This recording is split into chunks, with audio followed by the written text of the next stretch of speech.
Hey, everybody. Well, are we good, Adam? We're good.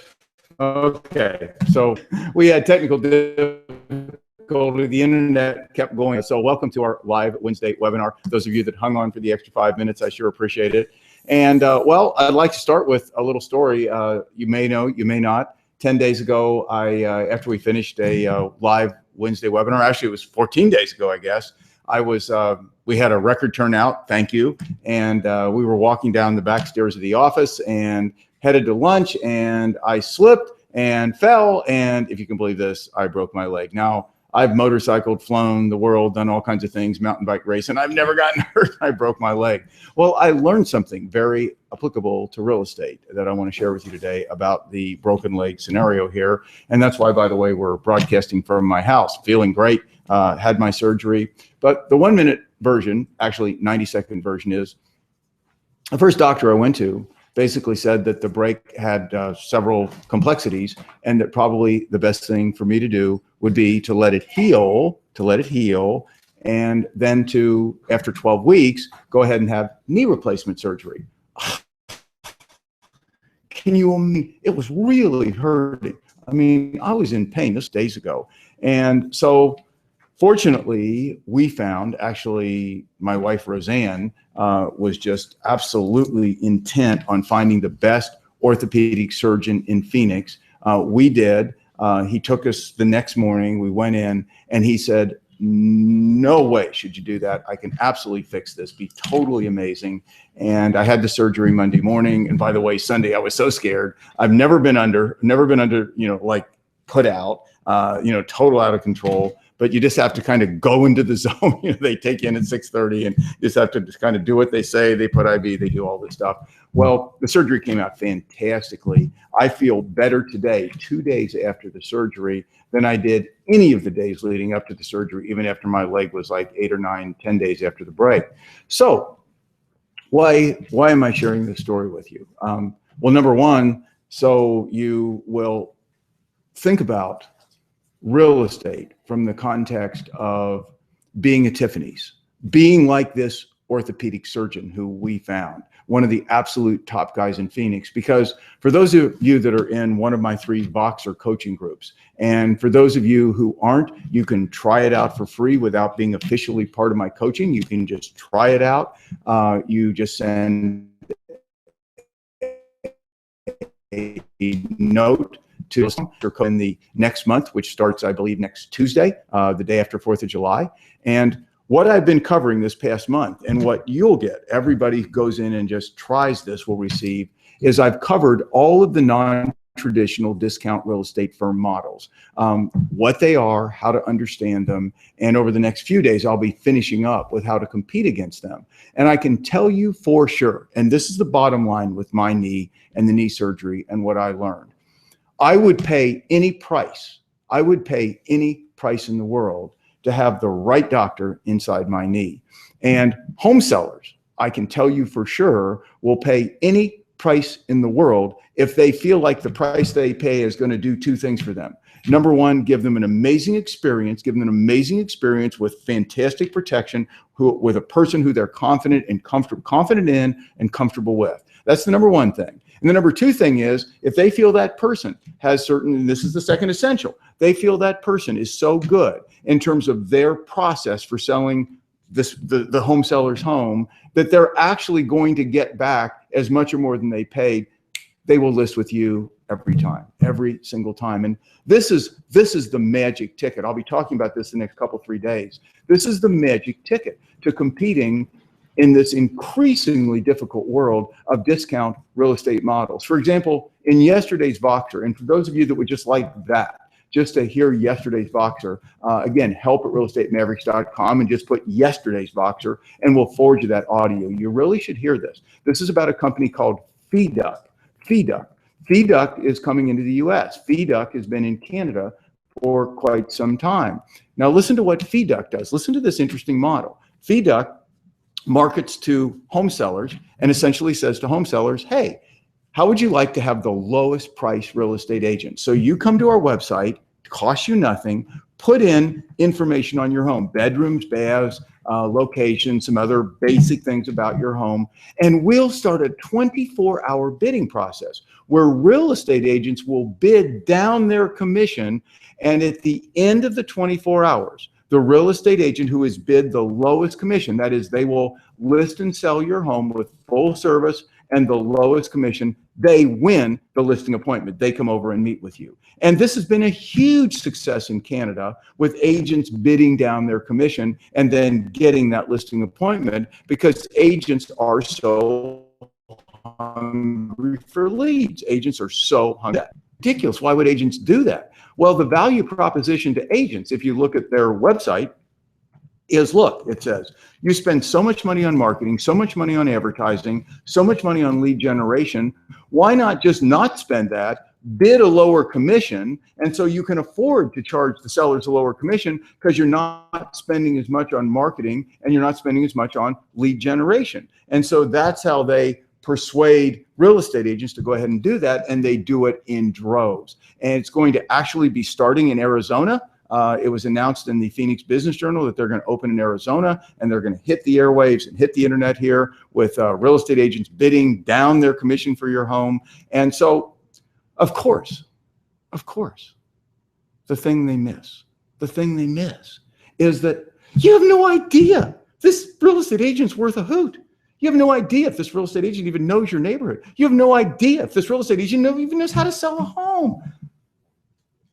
But home sellers buy off on this. And that's why it is so essential, just like with my knee, it's so essential that you understand how to project yourself into the market as being the Tiffany's, as being the Nordstroms, as having two things. And then I'll open this for questions. But this is such a big deal because this next few years, you're going to see more. I've covered so many different discount models over the last 3.5 weeks, so many variations from a flat fee list side, $2,500, a company here called Redify. They're all over the country. You know that, flat fee list side models, from list in MLS, packages that range from $199 to $499. We'll deliver a yard sign. You get open signs. We'll put you in MLS. All this stuff. We'll give you a realtor over the phone to help you decide on price. There are just a proliferation, guys, of these huge discount models out there.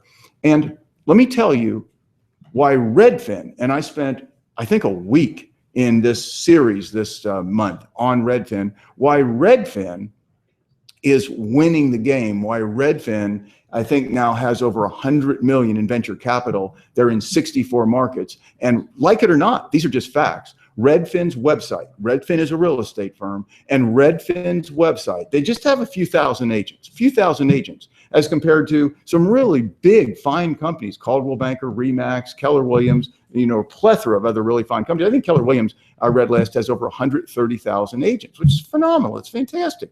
But Redfin's website gets 3, 4, 5 times the traffic, the buyer and seller traffic, as Keller Williams. And Keller Williams has 10, 12 times the number of agents. Why? Because Redfin has instituted a discount on the list side, 4.5% or 4% in Washington, but they've instituted something on the front end to suck buyers in, to show home sellers that they have a website that not only does this company charge a lower commission, but this is a company who can actually produce more buyers for your home, and producing more buyers for your home results in what? Result in a quicker sale at a higher price. And that's what Redfin has done by offering 1% cash back to any buyers who buy through Redfin and that come to their website, see their listings, and buy through Redfin and don't buy co-broke. So they've coupled a back-end discount with a front end that sucks in buyers, and that is a model that they're winning with. That's a model that they're growing with,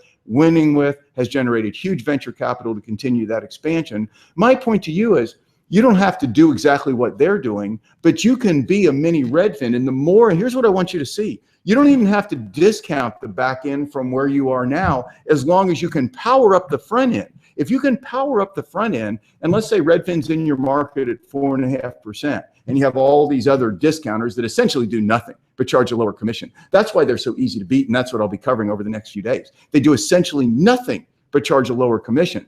At least Redfin does something, and that is they attempt to generate more buyers. And consequently, what you need to do is look at your home selling process. I'll finish up with this. Just like I went out and found this amazing orthopedic trauma specialist who just made my leg perfect. I should be standing on it in 2 weeks. I should be walking in 6. Screws and plates and things like that. But you know, and if the camera was down here, you'd see it stretched out, and it's in a kind of a thing right now. But I'm in no pain. This is day 2 after the operation. I had surgery Monday morning. I don't know if you've ever taken the thing called oxycodone, but after the surgery on Monday, you know, I've never taken any kind of a drug, just like Advil. And after the surgery on Monday morning, he said, well, you know, you go. They let me out. I was out by like 11 or 12. I could have stayed, but they sent me home. I'd rather be home. And he gave me this oxycodone, and it was hurting pretty good when I got home. I mean, pretty good. So I thought, oh, I'll take one of these things. Oh my God. I mean, it was like the pain went away, but I was like passed out. And I took one every 4 hours, and I just slept the whole day. And then the next day I only needed Advil. My point is, well, here I am like on Wednesday morning. I'm doing a webinar. I'm feeling great. My leg's out here, and I haven't even taken an Advil this morning.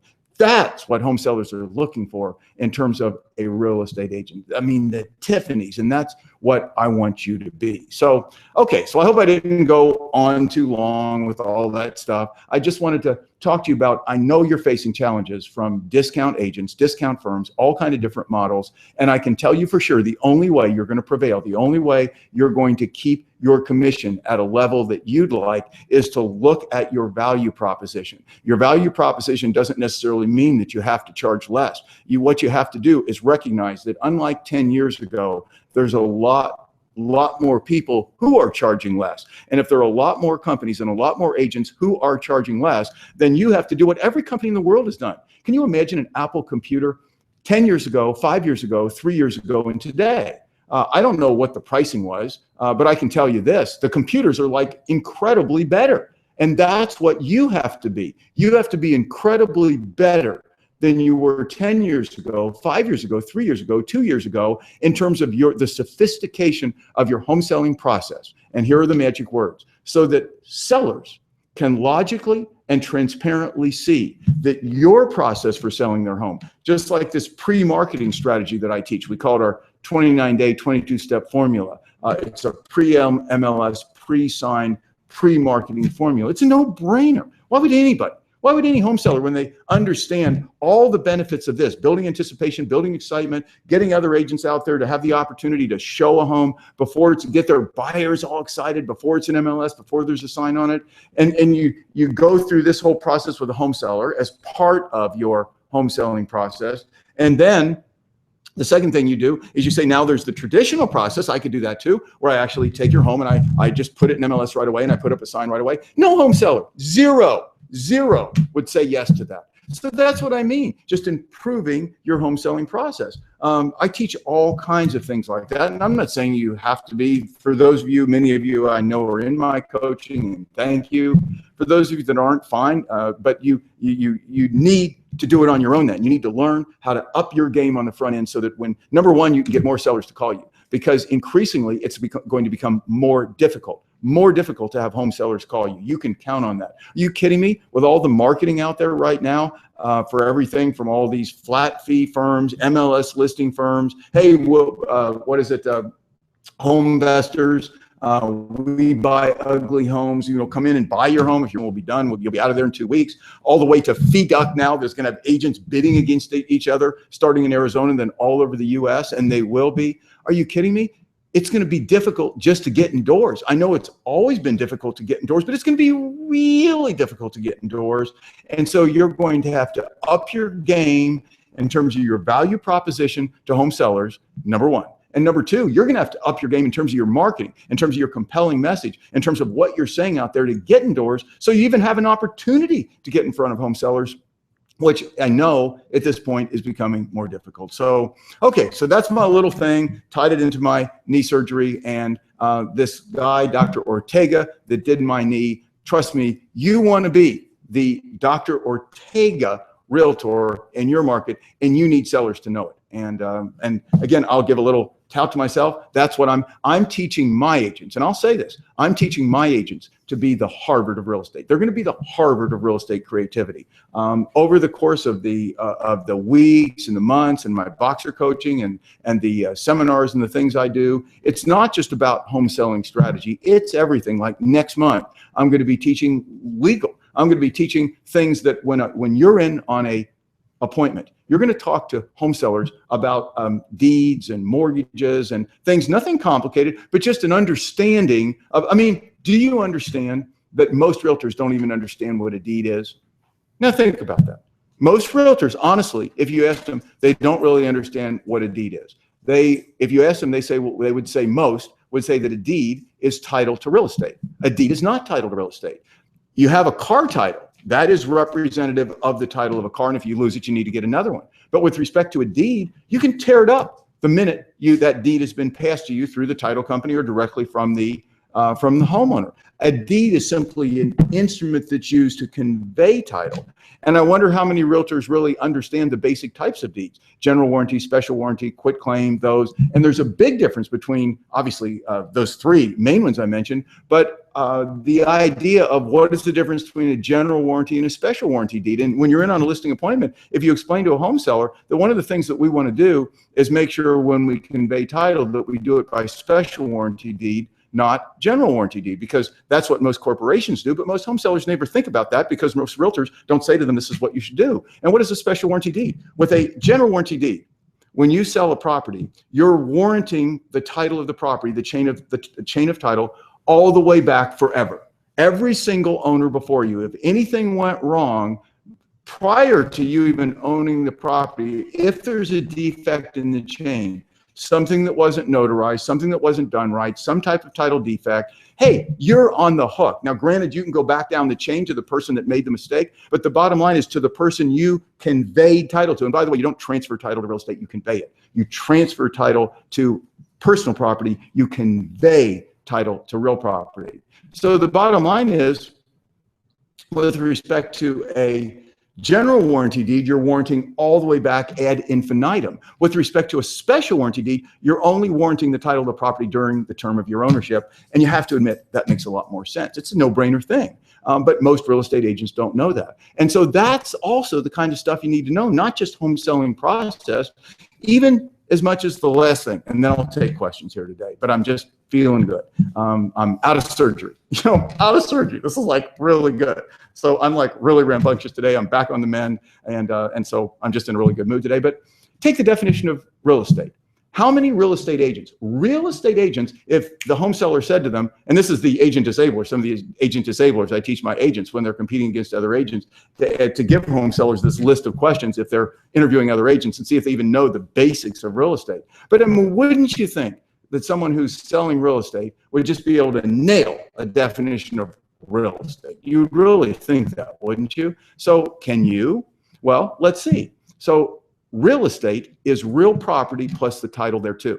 I'm going to say that again. Real estate is real property plus the title thereto. That is real property capable of being privately owned. You see, in many countries, like Israel, go look it up, there's no private ownership of real property. The state owns most of the land.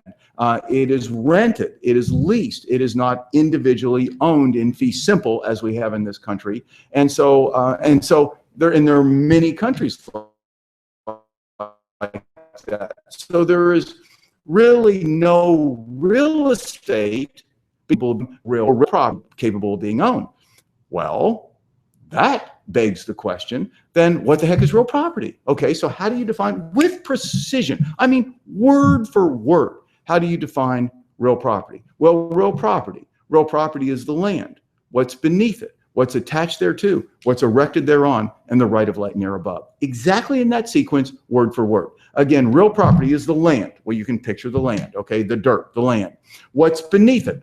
All the way down. So what's beneath it? That's part of the real property. What's attached thereto? Attached thereto would be like shrubs and trees are attached to the land. What's erected thereon? That would be like buildings, structures that are erected on it. And the right of light and air above. So now we know that's the basic, we'll call it sterile definition of real property. So real estate is real property that's capable of being privately owned, and that's the definition of real property. And then people often say, well, yeah, but Greg, I don't have the right like to shoot down a plane that's flying over my real property. And the answer is no, you don't, because there are a lot of governmental restrictions that govern how we can use our real property. For example, a lot of times you can't dig down and tap into a well on your piece of land. Those are peripheral restrictions. They have nothing to do with the actual basic core definition of what real property is and what real estate is. And then there's one last thing I'll say, and then I will take questions. So that begs the question, well, then what is personal property? Because anybody that knows the definition of real estate and real property should know the definition of personal property. And the answer is very simple. Everything else. Every single other thing is personal property. And you say, well, Greg, what about this thing called fixtures? And why am I teaching this stuff? Because you peripherally, when you're in on a listing appointment, you start talking like this, how you have made a study of not just home selling strategy, but you've made a study of real estate, everything about it, deeds and mortgages and title insurance and how to protect people. I impressed the heck. I don't know how many hundreds of thousands of dollars it made me to have this kind of knowledge that typically one would think, Greg, that's worthless. Who cares? I'll tell you who cares. Home sellers that hear me say that and understand how knowledgeable I am, and then just presume that I'm knowledgeable about everything else in terms of selling their home. That's who cares. And you see that all the time. When you see people who are really smart in one area of a broader subject, you figure they're really smart in the entire thing. And those are the kind of edges you need on a listing appointment. So again, I'll finish with fixtures. Well, fixtures is simply something that was once real property that becomes, wrong. It was once personal property. It becomes real property because it was affixed to the real property in a certain way as defined by the law in a particular state. So we know, for example, that a picture that is hanging on a hanger in a home is not a fixture. It can be taken off its personal property. We also know that something that is screwed in, that a cabinet that is built in and screwed in and fitted, that was once personal property but fitted to a home and screwed in, is clearly a fixture, which simply means it's real property. A fixture, everything that's fixture is real property. And then there's one last little thing, and it's called trade fixtures. And this is just overview stuff. And trade fixtures are real personal property that became real property. But the only reason they're called trade fixtures is because they're generally used in a person's business. And if they're used in a person's business, then the law in most states says that if you move out of this leased premises, if you affix these to a leased premises, your trade fixtures like refrigerators and restaurant equipment and all this, and you move out, that they do not become owned by the owner of the leased premises. You can take them with you. And that's the distinction with trade fixtures, because they're used in a commercial context as opposed to in a residential scenario. If you affix something to a residential property that isn't we'll call it used for commercial purposes in such a way that it becomes a fixture and part of the residential property, while you may unscrew it and take it with you when you leave, if you're on a lease, you shouldn't, because the second it became fixture, it was owned of that. So that's the kind of knowledge in all these areas that you need to have just to casually talk about with home sellers. You can't believe how they will all of a sudden realize that that commission that you want to charge, which is higher than Redfin, higher than these other guys, that you are 2x, 3x, 4x worth it. Okay, well, that's my little, because I'm rambunctious and feeling good today, rant. So do we have any questions? We got a few. So, but just to recap, you're telling me I can't take the granite countertop with me when I move, if I want to move. To recap, you cannot take the granite countertop with you when you want to move. Do you like that was my takeaway? Yeah, that is the great takeaway. We've got some great questions here. Okay, so we've got one from Ryan. Okay. Hi, Ryan. Ryan says, I have sellers who will not get realistic about price. We've heard this before. Have I ever heard this before? Have I ever had any sellers that wouldn't get realistic on price? It's a new real estate phenomenon. A new real estate phenomenon. We're not joking. I get it. Go ahead. He's setting you up for a lob here. Do you have a system or program to help me help my sellers? Absolutely. Oh, 100%. Of course I do. You know, what do you think? You think I'm going to let him win? We have the $100 challenge going today. We always have the $100 challenge. The $100 challenge is If you can stump me on a question, I mean, clearly stump me on a, practical real estate related question, then we're going to PayPal you $100. But Ryan, I know you'd rather have the answer to this than you would the $100, because it'll make you a lot more than $100. Here's exactly what, of course, we all endure. We all endure that. So there are two things you want to do. The whole idea, actually, I'm going to say there are three things you want to do. So the first thing is you want to, with meticulosity, with absolute meticulosity, you want to make sure the sellers understand that time on the market is death, is acid to the price of a home. You got to make that crystal clear. I know so many agents that go out on listing appointments and sellers will a lot of times say, they've said it to me so many times, Greg, I don't mind if it takes a little longer to sell my home. I just want to get top dollar. I don't have the old, I don't have to sell thing. Well, probably they don't have to sell. But do they want to sell at top price? Well, if they want to sell at top price, then they need to get that home sold before it tracks too many days on the market. So this is one of three things, Ryan, I'm going to talk about. So I actually spend time and talk to them about and put them in a buyer's shoes. A home that's been on the market 15, 18 days, I say to them. I said, now, you really like it. You see this home, been on the market 15, 18 days. It's just what you were looking for. The price is X, whatever it is. You're going to end up making an offer and paying a certain price for it. Okay, now, same exact home, same market, same conditions, same everything. You like it just as much. The only differentiating factor is instead of being on the market 18 days, it's been on the market 272 days, and it's had 2 price reductions. Are you likely to offer as much? Forget the price reductions. It's just been at the same price, we'll say 272 days on the market. No way are you going to offer as much for that home. So just by virtue of time on the market, a home seller is just shooting themselves in the head on price. And that's the first thing you have to get across. It's logical. This is not something you have to persuade people. It's transparently logical. It's just so many agents don't make that point before they ever get into pricing, just to make that point before the substantive pricing discussion. So that's point number one. Point number two, you have absolutely got to do some type of pre-marketing, pre-MLS marketing on the home. The reason that is so critical is because home sellers oftentimes, and it's absolutely true, are committed to too high a price. It is, I don't know what percentage of listings are priced higher than they should in order to maximize the price on sale. If I had to guess, I'd say 80-90%. 80-90% of all listings out there are overpriced. And that's hurting the home seller on price because it's accumulating days on the market. So the second thing you want to do is you must do some type of pre-marketing process. Now, we have several Ryans in our coaching. So if Ryan, if you're in our coaching, we don't know. Yeah, if you're in our coaching, then you are familiar with our 29-day, 22-step home selling process. That's a pre-marketing process, pre-MLS, pre-sign. It is so important that you run that process, or a shorter process. You can use the same components and shorten it down. The point is, though, to give the seller before the home starts, if the seller wants to price it above where you think they should, then say, okay, let's do this. Before you commit yourself to MLS, before you commit yourself to its tracking days on the market, let's run this 29-day process. I'm going to do all these things. Call these agents, do this, get these showings going, do all these things, do online marketing, all these things. We're going to generate a lot of showings, a lot of activity. We're going to get buyers in here because it's a very good market. And maybe we'll sell the house. We're going to try to sell the house. We're going to get input from other agents and input from buyers. But here's the thing.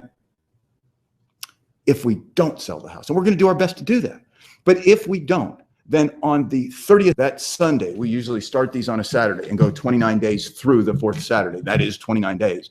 Then on the 30th day, which is a Sunday, we're going to sit down and we're going to relook at the price, because the last thing we want to do, because I just explained to you how awful it is to track days on the market, to go into MLS at the wrong price, for buyers to then see price reductions. We want to then, we'll reevaluate price, and maybe you're right, maybe we'll have sold it, but maybe not, in which case we'll take another look, and then we'll put it in MLS at whatever price you want. So that's part number 2, essential to do that. So you first explain how detrimental it is to the price of the home to track days on the market in MLS.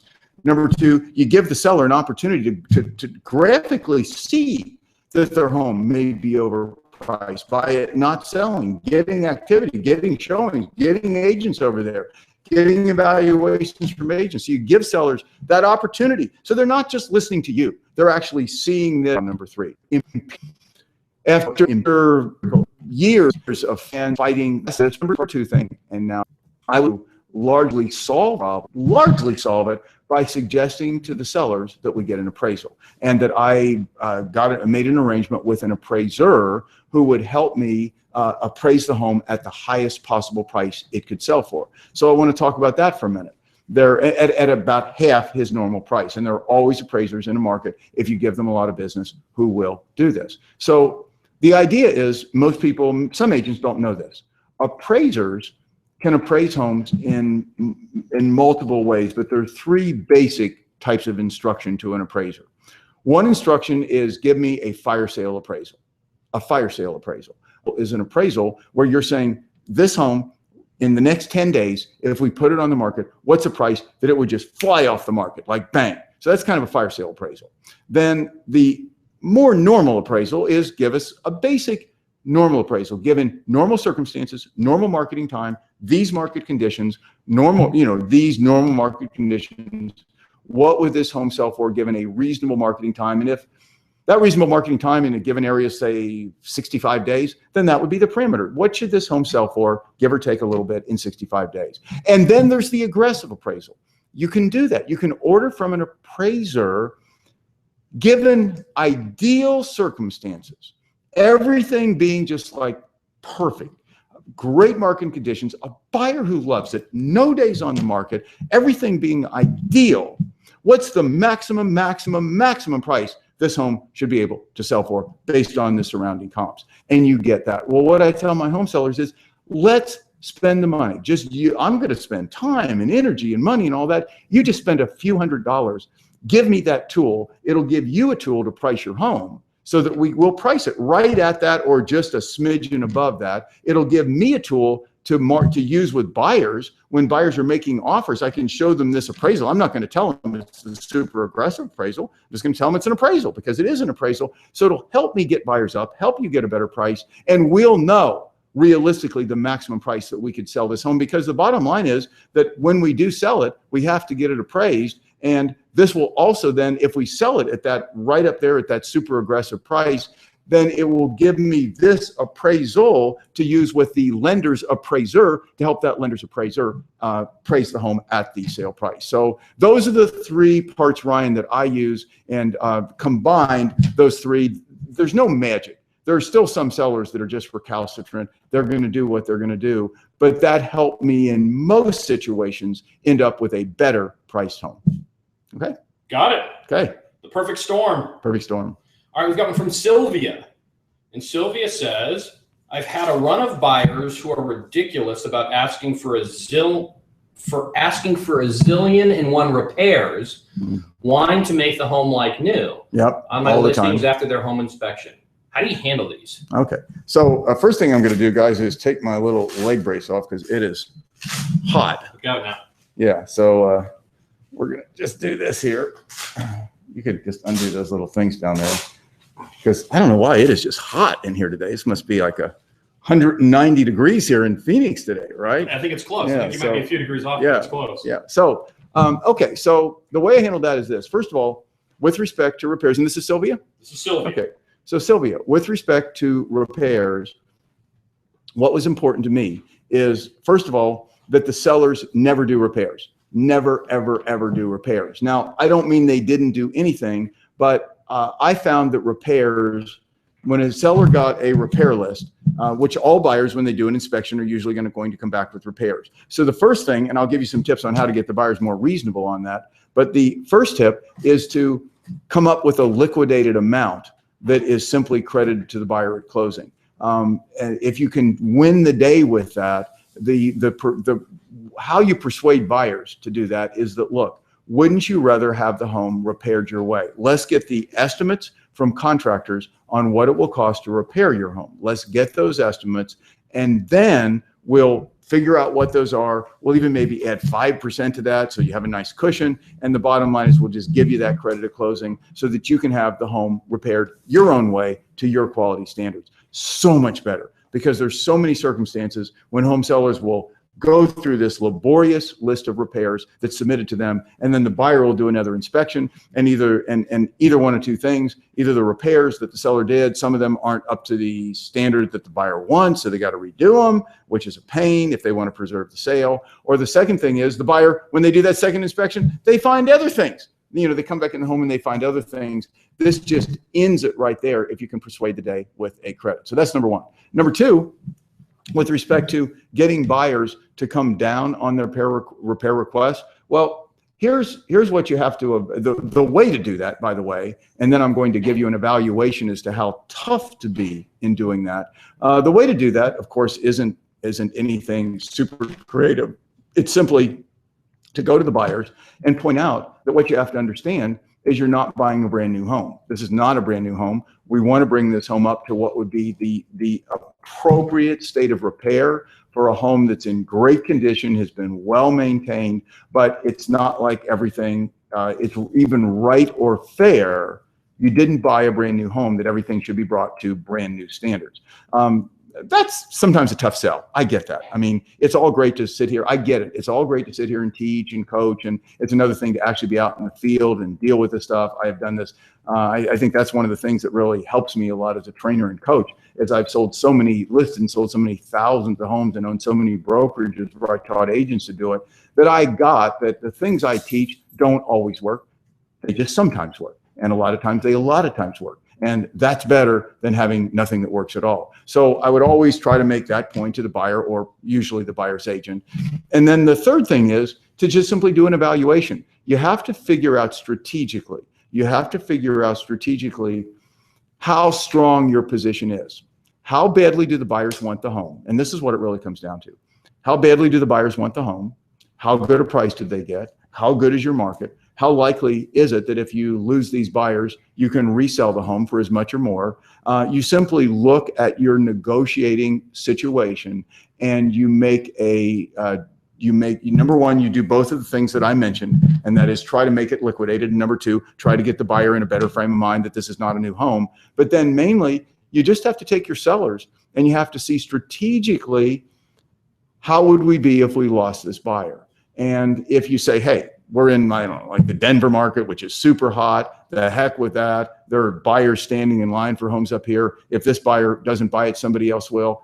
You're not going to lose the buyer. Buyer's not going to walk away. As long as the seller's reasonable, does reasonable repairs, you come back with some liquidated amount in a super, super hot market, in the super hot price range, 200, 300, 400, 500, you're not going to lose those deals most of the time.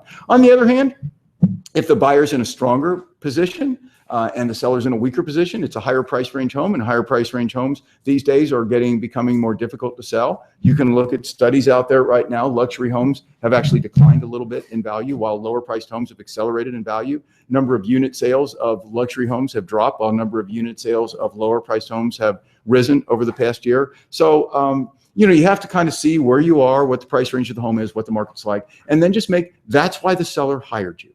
The seller hired you to give them, sellers hired you to give them good advice on how strong to bargain, when to fish, when to cut bait, when to say yes, and when to walk away.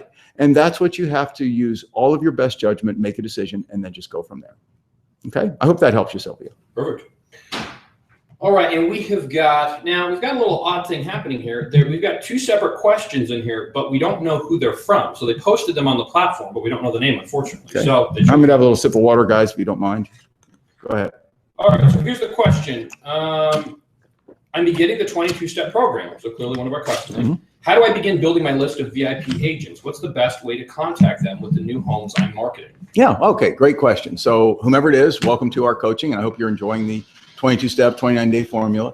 And any questions, obviously, just let us know, but here you ask this one. So one of the components for all of you to understand what my answer will be about is one of the components of the 29-day, 22-step formula is what I call a VIP inner circle of agents. And that is what you're essentially going to list a home. It's such a powerful thing to say on a listing presentation. I mean, think is you're building a group of agents, 50 agents, 100 agents, 150 agents. Of course, the question is how to do that. I'm going to answer that in a minute.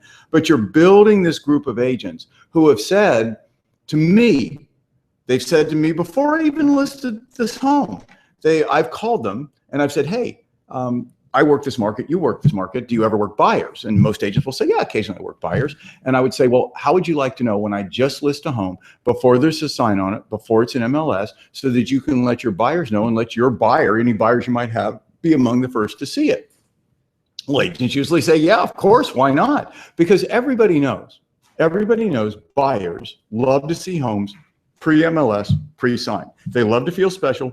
They love to feel like they have a private opportunity to see homes. And so the whole idea of the VIP inner circle, and agents love to have it be easier to earn commissions. I mean, what agent wouldn't like it to be easier to earn commissions? So, and I'd love, if I were representing a buyer, I would love to be able to call a buyer and say, hey, my wife Roseanne, or my friend Mark, one of my, I have several gazillion agents here in the Phoenix area who are dear friends I've worked with for years. And let's say Mark or Kristen or Shane, my dear friend Mark just listed this really neat home and he just told me about it and there's no sign on it. Nobody's really seen it yet. It's not an MLS. And would you like to be among the first to see it? The first day it'll be available to be shown will be this coming Saturday. And Mark has invited me to bring any buyers I have over for this first showing day. Well, my buyers would love that. I mean, any buyer, what buyer isn't going to love that? And so the bottom line is that the whole concept is to build this group of agents who say, yeah, let us know. And then you do let them know each time you list a home. And by the way, as a listing tool, it's so powerful to show home sellers. You have a list of like 122 agents who have said yes, that they would love to know about any new listings you get. And you can say of these, I think these may actually possibly even have buyers because they work this area for your home. And they're all like, you're portraying them all as like kind of being on your team. So it's a super powerful listing tool, this VIP inner circle of agents. And this is just one of the 22 components in the 29-day formula, 29-day home launch formula. It's just one of the components. So the question then was, how do you start building this agent list, this group of VIP inner circle of agents? Well, to me, I don't know, this may seem, I could give you all kinds of strategies through Facebook marketing, through LinkedIn, video. There's all kinds of ways you could do it.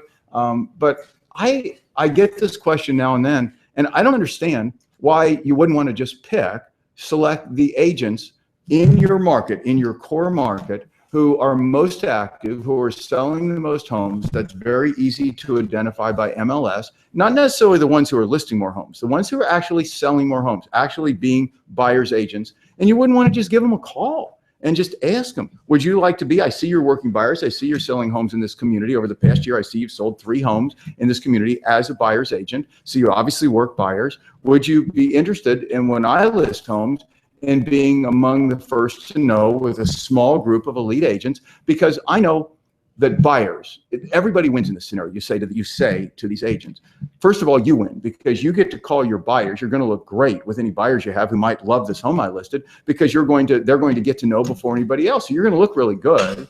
The second thing is they're going to be more likely to buy if they like the home. We're going to be more likely to put a deal together because they're going to be the first in, and they're not going to be as difficult to negotiate on price as if the home had been on the market for 200 days. You're going to have a higher probability of a commission, earning a commission. You're not going to have to drag them around to a whole bunch of homes. You're just showing them this one. So it's very time economical for you. So what agent would say no to that? I built this, and you just make 5 or 10 calls a day. It takes half hour. It's also a nice way to get to know agents in the community. And a lot of agents in our 29-day, 22-step formula have asked me about various strategies to do it more quickly.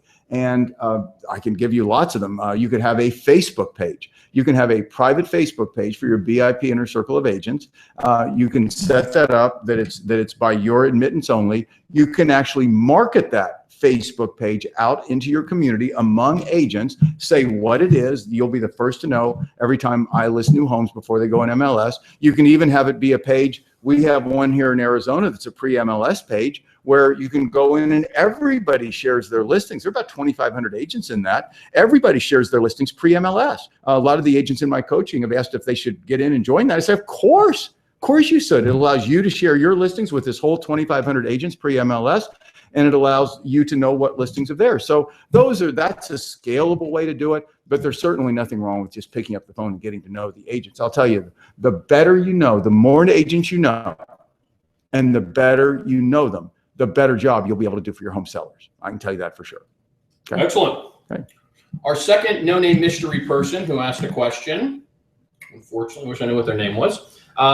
They say, what is the best way to smoothly explain to home sellers that with the 990 program, they're not just another discount agent? They often put up a wall before I even start explaining because they think I'm a discount agent. This is to explain to another agent or the home seller? I think to the explain to home sellers. Okay, well, I'll do both explanation. Okay. So for those of you that don't know, the 990 opportunity is something I developed many years ago. I was holding an open house in South Scottsdale. In fact, the really fun story, I put this out on a Boxer, one of my Boxer coaching messages the other day, is after we saw this surgeon who ended up doing my surgery, Roseanne and I happened to drive by the home where this happened. And it happened 30 years ago. I was very successful. I was actually the #1 agent in Arizona. What got me there was using my 29-day, 22-step formula. Back then, it wasn't 22 steps. It was 29 days, but I didn't have that many steps in it. I worked it and refined it over the years. And so that pre-marketing formula was so outside the box. It still is. No agents could compete against it when I explained it to home sellers. The other agents didn't even know what I was doing. And so that made me #1 in Arizona. I was having a good time. But the problem was I was holding open houses every single weekend because home sellers wanted me to hold open houses. And I hated open houses. My team was holding open houses. As I told you, I'm here at home because I broke my leg. My wife's sitting right over here across the table. She was holding open houses. So we were holding open houses every Sunday with our small team. And I was sitting in this house in South Scottsdale, and we drove by it the other day as we were leaving. And Roseanne said, "There is that one 30 years ago, that last house." And I was holding it, and I sat there for 5 o'clock, 4 hours, and not one single buyer came through. And I remember the German Shepherd dog, they were gone. They were at the Arizona State Fair. Everybody was at the Arizona State Fair. I wasn't. My kids were, but I wasn't. And there was this German, as Roseanne just said, ugly house. And there was this German Shepherd dog sitting in the corner. Well, the quick story is I decided I would never hold another open house. That's it. Not the rest of my life. I was done. But I needed to find a way to not have to do that and have my sellers not be disappointed and sellers still list with me. So I came up with this idea that I'll let sellers hold their own homes open. I figured, how often have I held an open house where a buyer came through and bought it without an agent? I mean, like, gosh, if that happened a lot, I'd be holding open houses. It wouldn't mind it. I mean, there'd be so much money in it. But it just doesn't happen that often. Now, we get leads from open houses, but rarely does a buyer walk through there who is not with a real estate agent who says, "I'll take it. I'll buy this home." So I thought that doesn't happen that much. And I'm willing, for the very few times it does, to just the heck with it, who cares? And so what I did is I gave my sellers, I just tried something with my sellers. I said to my sellers, "Hey, how would you like to hold I had about 60 listings. How would you like to hold your own homes open? Instead of me and my team every Saturday and every Sunday constantly living in your houses, you hold your own home open. You don't sell it. You just hold your own home open. You hand out brochures. We give you the signs. We give you everything." And I didn't even know if my sellers would like this. And if you end up finding a buyer who's not with a real estate agent, we'll close the deal and we'll just do it for $990. I wanted to give them a huge carrot. Boom, that just took like crazy. Sellers absolutely positively loved it. They went crazy. I couldn't even believe it. I had on a given Sunday, I'd have 50 sellers holding their home. We had to buy 100, 150 open signs. I had my name, Haig, on all these open signs, and they were all over, on every corner with sellers holding their own homes open, trying to find a buyer, which is fantastic. It just made me look like all of a sudden my business has quadrupled in size in the market. And so that's what it is. I call it the 990 opportunity, for those of you that didn't know. And it only applies when sellers find a buyer who's not seen the home with a real estate agent. And also, even if the buyer sees the home with them and proceeds to buy it, has an agent, it doesn't apply either. Let's say you charge 6%. It's a normal 6% listing, but simply if the seller happens to hold their home open and find their own buyer who's not with a real estate agent, you'll do the deal for $990, still complete full service. So that's what it is in a nutshell. So the question is, how do you explain to a seller? And then because it's, well, not discount real estate. Well, I've always found that sellers love the fact that they had an opportunity to save money. And by the way, statistically, because I built a company around this, thousands and thousands of agents have done it and do it all over the country. 1 out of 8 of those homes that sell will sell through the seller's efforts, and 7 out of 8 will sell at your normal percentage commission. So, and then the good news about that is when those homes sell that sell at the 990, you may say, oh gosh, I did all this work and I only made 990. No. What you did is you did all this work. You probably ended up with a whole, because then what happens is sellers start calling you. They love this 990 opportunity. You get a bunch more listings. You make a bunch more normal commissions. And the main thing is, even when those homes do sell at 990, you take a photo of yourself next to the seller, and the seller, you get a quote from the seller that says, hey, I sold my home with Greg Hagan in 32 days and saved $28,000 with his $990 commission. And you market the heck out of that into your market. Oh my God, your phones will ring off the hook. Absolutely ring off the hook. So it just explodes your business, of which 7 out of 8 listings that sell are going to sell at your normal percentage commission. Statistically, that's just normal, because you know most buyers look with real estate agents. They don't walk through open houses alone and then end up buying alone. So that's how that works. Now, explaining to home sellers, I never really felt it was any issue to explain to home sellers that this is not discount. In fact, I would say to home sellers, this is one opportunity where you have to save a fortune. That was always a huge positive. What it didn't allow me to do, which I thought was fantastic, is hold the line on my percentage commission. Because a lot of sellers would ask me for a discount. You know they're asking you for discount. And to be able to say to a seller, well, you know, look, my commission is 6%. Or 5.5, or 5, or 7, or whatever it is. This is my commission, and here's my value proposition, and this is why I'm worth it. But I'll tell you what, I will give you this 990 opportunity. It's a chance to save tons more than all these other companies like Redfin and these $2,500 flat fee and all these other things. You might end up, because the $2,500 flat fee is just like a listing site.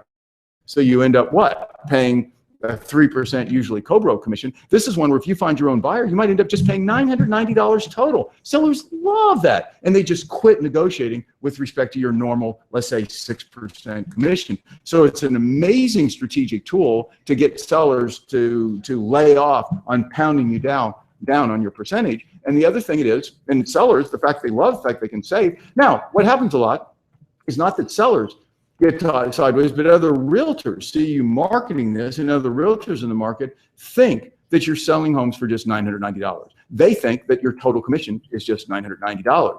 Now, what you're actually doing is, think of this. Think of a top-end retailer like Nordstrom's. Nordstrom has sales. I mean, all the top-end retailers have sales. That is, they'll put one select. Fifth Avenue has sales. I mean, these top-of-the-line retailers, super quality, all top-of-the-line companies do, where they'll put something on sale, offer a special to attract people in who end up buying the sale item many times, but also end up buying other normally priced merchandise. Offering the 990 opportunity into a market is just that. It's transparent. You're offering sellers a huge opportunity to save, but in a way that's going to cause you to list more homes and sell a lot more homes at your normal percentage commission. So if you were going to explain that to real estate agents, that's how you would explain it. Now, if it were me, I wouldn't even bother, because why? Why even? Unless you're just all worried that they're not going to like you because you're taking a bunch of listings and offering this 990 opportunity, and if that bothers you, well, then I guess you should explain it to them. But other than that, I mean, be nice, love them, hug them, and all that stuff. But the idea is, it's a competitive market. Go out and take every listing in the market and have them work for you. I mean, I don't know. I don't hope that doesn't sound mean, but that'd be my view. And let them think you're charging $990, because they think you're going to go broke. So they're going to say, oh, you know, that Greg Hague, he's going to go broke charging $990. And then a year later, when you've got 73 listings, 38 listings, 52 listings, and you're selling most of them at a normal percentage commission, and then you're incorporating also these pre-marketing strategies and other things involved, and you're like the Harvard realtor, the Harvard of realtors in your market with all these cool strategies, then I guess they'll see the light. So, hope that wasn't. It was lawful. Okay, 1 minute. Per question. Okay. 1 minute challenge. All right, good. Okay, here we go. Michael. Michael. Hi, Michael. Michael says, I've heard you talk about keeping a home out of MLS and marketing it privately for a time. Yes. Is this really good for sellers? Yes. What about missing the potential coop showings? How do you, I don't know what that means, a coop showing. Co-op showing. A co-op showing. How do I do this? Okay, so here's the thing. So 2 things. Number one, you don't miss co-op showings. The whole idea when you're holding it out of MLS is to aggressively promote it to every real estate agent in your market yourself, and give them the opportunity to call and talk to their buyers and get buyers over pre-MLS, because buyers love that opportunity. It's not a pocket listing. And boy, it's a great question, Michael. This is the pre-MLS doesn't mean cutting out other agents, does not mean cutting out co-op showings. In fact, under our formula, you're not even allowed to show it yourself. That first Saturday it's available to be shown, you're not even allowed to show it yourself until you allowed other agents to show it that same day. You all are allowed to show it the first day. Total equal formula. That's number one. Number two, the sellers might ask you, well, might I miss a buyer? Is it possible I'll miss a buyer during this 29 days that you're doing all this pre-marketing? That some buyer out there, because it's not an MLS, who's working with an agent, may not be aware of it. It's possible. But you'll pick up that buyer usually after the 29 days. When you put it in MLS, it'd be rare during the 29 days for there to be a buyer who would be perfect for that home, not have seen the activity, not be aware of it, the agent not be aware of it. The last week you're going to put a sign in front of it. That's part of our formula. And buyers who are interested drive around. So you're going to be marketing this home heavily. It would be like crazy that a buyer who's interested in that neighborhood, that buyer or that agent isn't going to become aware of this, particularly if they're about ready to buy another home in that market. And the only way you lose this buyer is if they buy another home in the market. If they're still in the market, then they're still in the market and you never lose them. So you don't lose agents for sure. You just rarely would ever lose a buyer with this. And the last thing you have to realize is you cannot think that there's any one right buyer for a home. Sometimes sellers say, well, what if we just during that 29 days miss the perfect buyer?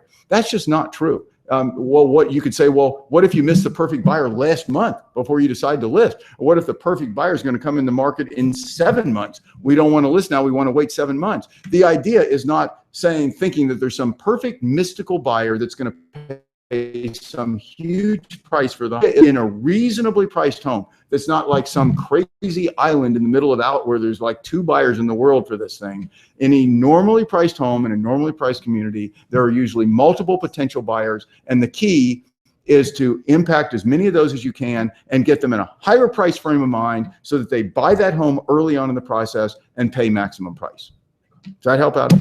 So great. Okay. So great, Greg. Good. All right. So that's it, man. Close up, buddy. All right. So closing up. Well, I'd like to close up again with how I started. And that is in this world of change, this real estate world of change. I've been in the business since I was 18 years old. Got my sales license at 18, my broker's license at 21. I have sold, I don't know how many thousands of homes, built brokerages. I've seen a lot of change. I've never seen as much change, as much disruption as I've seen in the last 2 to 3 years. I've never felt like in the 2 to 3 years to come, there's going to be as much change and as much disruption as I think we're going to see in real estate. I think many of you are feeling that right now in a lot of ways. And again, I can tell you 100% for sure that the way you're going to withstand that disruption is the way every company in every industry does that. You have to innovate. You have to be creative. You have to look at your value proposition. You have to figure out a value proposition that's better than the other guys. If you want to charge more at the front end than the other guys, you have to have a value proposition that's better than the other guys. You have to show home sellers why you're worth that much more. I mean, graphically, clearly, not like just because I've been in the business 18 years and that kind of stuff, or I've got a big name in the community. That dog ain't hunting anymore, guys. That dog ain't hunting anymore. So if you're interested in learning more about how to do that, I suggest just sign up, email help@realestatemaveriks.com, and just say Voxer coaching in that, and just run through a few weeks of our Voxer coaching. You won't get access to the courses and all the other stuff. You have to pay for that. But if you just like to preview the kinds of things we're teaching, the kinds of things all of us at Mavericks are learning and doing and how that's resonating in the marketplace, that's an easy way to do it. 5 minutes a day, listen to an audio from me, and I would love to have you on board. So thanks for joining us. And again, next Wednesday, we have one question that's snuck in. One snuck in? One sneak in? Quick one. It's an easy answer for you. Okay. It's Diane. Hi, Diane. How are you? Trooper. She's been with us for a few weeks now. Mm-hmm. She says, how about putting the home on the broker tour during the 29 days? Totally. Easy enough? Oh, yeah. Why would you not? Totally put on. The whole idea, remember, the 29 days is simply to expose it to the maximum number of buyers, the maximum number of agents, the maximum number of brokers in any way you can, but not track days on the market. The answer is always yes. if you're not tracking days on the market in MLS. That's because you of all the reasons that we've talked about. You give your sellers an opportunity. You might sell it, gets buyers in a higher frame of mind, makes it easier for agents who have buyers to call the buyers and get them over. So yeah, put it on the broker tour for sure. So are we good? Okay. Hey, thank you guys for tuning in. I look forward to you again next Wednesday, and I'll finish the way I always do. I salute the Maverick in you.